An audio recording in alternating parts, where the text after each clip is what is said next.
ಹಠ ಯೋಗವನ್ನು ಮಾಡ್ತಾರೆ ಅವರು. ಯೋಗಗಳು ಅಂತ ಇದೆ, ಇದನ್ನ ನಾವು ವೇದಗಳ ಕಾಲದಲ್ಲಿ 5,000 ವರ್ಷಗಳ ಹಿಂದೆ ಪಡೆದಂತಹದ್ದು. ಸಿದ್ದರಾಮೇಶ್ವರರು 5,000 ವರ್ಷಗಳ ಹಿಂದೆ ತಪಸ್ಸನ್ನ ಮಾಡಿ ದೊಡ್ಡ ದೊಡ್ಡ ವೇದಗಳನ್ನು ಓದಿದಂತಹ ವ್ಯಕ್ತಿಗಳು ಮಾಡಿದಂತಹ ಸಾಧನೆಯನ್ನ 12ನೇ ಶತಮಾನದಲ್ಲಿ 1550ನೇ ಇಸ್ವಿಯಲ್ಲಿ ಸಿದ್ದರಾಮೇಶ್ವರರು ಸಾಮಾನ್ಯ ವ್ಯಕ್ತಿಯಾಗಿ ಮಾಡ್ತಾರೆ. ಹಾಗಾಗಿ ನಮ್ಮ ಜನಾಂಗದಲ್ಲಿ ಅತ್ಯಂತ ಮುಖ್ಯವಾದಂತಹ ವ್ಯಕ್ತಿಯಾಗಿ ಕಂಡು ಬರೋದು. ಏನೇನು ಮಾಡ್ತಾರೆ?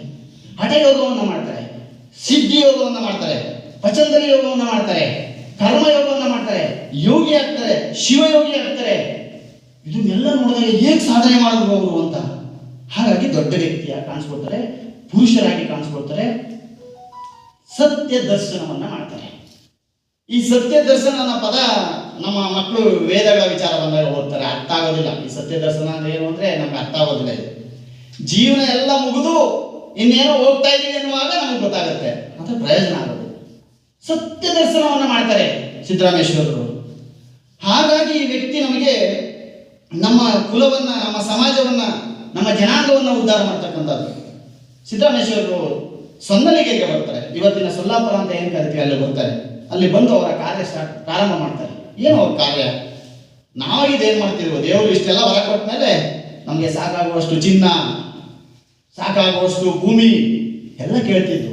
ಆದರೆ ಸಿದ್ದರಾಮೇಶ್ವರ ಹಾಗೆ ಮಾಡಲಿಲ್ಲ. ಮೊದಲು ಮಾಡ್ತಕ್ಕಂಥದ್ದೇನು ನೋಡಿ, ಅವರಲ್ಲಿ ಎಂಥ ನಿಸ್ವಾರ್ಥ ಗುಣ ಇದೆ. ಸಾಮಾನ್ಯ ವ್ಯಕ್ತಿ, ತೆದ್ದಗಿದ್ದ ಒಬ್ಬ ಮಗ, ಹುಚ್ಚ ಅಂತ ಕರೆಸಿಕೊಂಡಂತ ಮಗ, 12 ವರ್ಷದವರೆಗೆ ಮಾತನಾಡದ ಮಗ ಹೇಗೆ ಹೇಳ್ತಿದ್ದಾನೆ, ನಾನು ಇನ್ನು ಮುಂದೆ ನನ್ನ ಸುತ್ತಮುತ್ತ ದೊಡ್ಡ ದೊಡ್ಡ ಕೆರೆಗಳನ್ನು ಕಟ್ಟಿಸಬೇಕು.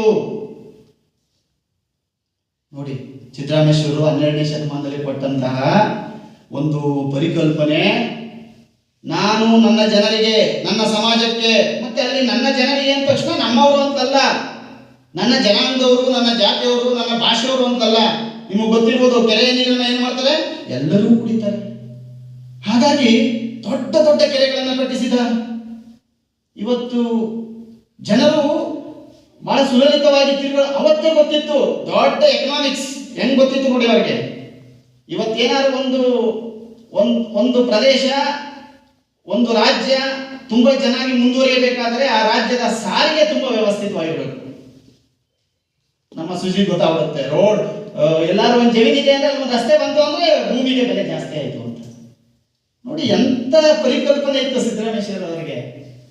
ದೊಡ್ಡ ದೊಡ್ಡ ರಸ್ತೆಗಳನ್ನು ತಯಾರು ಮಾಡ್ತೀವಿ.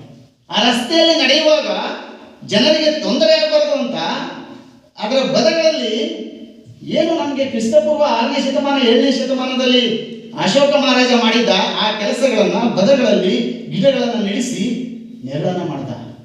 ಅರವಟ್ಟಿಗೆಗಳನ್ನು ತೆರೆದ. ಆ ಅರವಟ್ಟಿಗಳನ್ನ ಯಾರನ್ನ ಹೇಗೆ ಮಾಡ್ತಾರೆ ನೋಡಿ. ಮತ್ತೆ 12ನೇ ಶತಮಾನದಲ್ಲಿ ಅನುಭವ ಮಂಟಪ ಅಂತಕ್ಕಂಥದ್ದು ಬಸವೇಶ್ವರ ಒಬ್ಬರಿಂದ ಸಾಧ್ಯ ಆಗಲಿಲ್ಲ. ಈಗ ಹಾಗೆ ನಮ್ಮದೇ ಆದಂತ ಇವತ್ತಿನ ಆಧುನಿಕ ಯುಗದಲ್ಲಿ ಸಂವಿಧಾನ ಅಂತಕ್ಕಂಥದ್ದು ಒಬ್ಬರಿಂದ ಸಾಧ್ಯ ಆಗೋದಿಲ್ಲ. ಎಲ್ಲರೂ ಸಹ ಚರ್ಚೆ ಆಗಬೇಕು. ನೋಡಿ, ಅವತ್ತು ಚರ್ಚೆ ಮಾಡಿ ಏನ್ ಮಾಡ್ತಾರೆ ಅಂದ್ರೆ, ಯಾರೋ ಒಬ್ರು ಹೆಂಡವನ್ನ ಮಾರ್ತಾ ಇರ್ತಾನೆ. ಹೆಂಡದ ಮಾರಯ್ಯ ಶರಣರ ಸಾಹಿತ್ಯ ಇದೆಯಲ್ಲ, ನಮ್ಮ ಜೀವನದ ಕೈಗನ್ನಡಿ, ಎಸ್ಪೆಷಲಿ ಹೆಣ್ಣು ಮಕ್ಕಳಿಗಂತೂ. ಯಾಕಂದ್ರೆ ಮೊಟ್ಟ ಮೊದಲನೇ ಬಾರಿಗೆ ವಚನಗಾತ್ರೆಯಲ್ಲಿ ಅಕ್ಕಮದಿಗೆ ಬರ್ತಾರೆ. ಹೆಂಗೆ ಹೇಳ್ತಾರೆ ಅವರು, ಒಬ್ಬೊಬ್ಬ ಶರಣರ ವಿಚಾರಧಾರೆಗಳು, ಅಂಬಿಗರ ಚೋಡಯ್ಯ, ಮಡಿವಾಳ ಮಾಚಯ್ಯ, ಉರಿಲಿಂಗಿ ಪೆದ್ದಿ, ಉರಿಲಿಂಗಿಗಳು, ದೇವರ ನರಸಿಂಹಯ್ಯ, ಇವರೆಲ್ಲ ಹೇಳ್ತಿರೋದಂತ ಜೀವನ ಶೈಲಿಯನ್ನು ಕೊಟ್ಟಂತವ್ರು ನಮಗೆ. ಆಗ ಆ ಹೆಂಡದ ಮಾರೆ ಅವ್ರು ಹೇಳ್ತಾರೆ, ಯಾಕೆ ಈ ಕೆಲಸ ಮಾಡ್ತಾ ಇದೀಯಾ, ಇದನ್ನ ಕೂರಿಸಿ ಜನರ ಆರೋಗ್ಯವನ್ನು ಯಾಕೆ ಹಾಳು ಮಾಡ್ತಾ ಇದೀಯಾ, ಬಾ ಒಂದು ಕೆಲಸ ಮಾಡು. ನೋಡು, ನಾವು ರಸ್ತೆಗಳು ಮಾಡಿದ್ದೀವಿ, ಕೆರೆಗಳು ಮಾಡಿದ್ದೀವಿ, ಜನ ಕೆಲಸ ಮಾಡ್ತಾರೆ ಗದ್ದೆಗಳಲ್ಲಿ, ಸುಸ್ತಾಗುತ್ತೆ ಅವ್ರಿಗೆ, ನೀನು ನೀರು ಮಜ್ಜಿಗೆ ಪಾನಕವನ್ನು ಕೊಡುವವರಿಗೆ. ನೋಡಿ, ಹೆಂಡದ ಮಾರೆಯ ಬದಲಾಗಿ ನೀರು ಮಜ್ಜಿಗೆ ಪಾನಕವನ್ನು ಕೊಟ್ಟ ಅರವಟ್ಟಿಗೆಗಳಾಗಿ ಬದಲಾವಣೆ ಆಗಿದೆ. ಇವತ್ತು ನಾವು ಅನ್ನದಾಸೋಹ ಅಂತ ಮಾಡ್ತಾ ಇದ್ದಾರಲ್ಲ, ಅದೇ ಅದರ ಪರಿಕಲ್ಪನೆ. ಇವತ್ತಿನ ನಾಲೆಡ್ಜ್ ಏನಾದ್ರು ಇದ್ರೆ, ನಮ್ಮ ಮೊಟ್ಟ ಮೊದಲನೆಯ PWD ಮಿನಿಸ್ಟರ್ ಯಾರು ಅಂದ್ರೆ ಶಿವಯೋಗಿ ಸಿದ್ದರಾಮೇಶ್ವರ. PWD ಮಿನಿಸ್ಟರ್ ಅಂತ ಈಗ ತಿರುಗಾಡ್ತೀವಲ್ಲ, ನಾವು ಮೊಟ್ಟ ಮೊದಲನೇ PWD ಮಿನಿಸ್ಟ್ರು. ಅದಷ್ಟೇ ನಿಲ್ಲಿಸಲಿಲ್ಲ, ಅರಣ್ಯ ಸಚಿವರಾಗಿ ಕೆಲಸ ಮಾಡ್ತಾರೆ.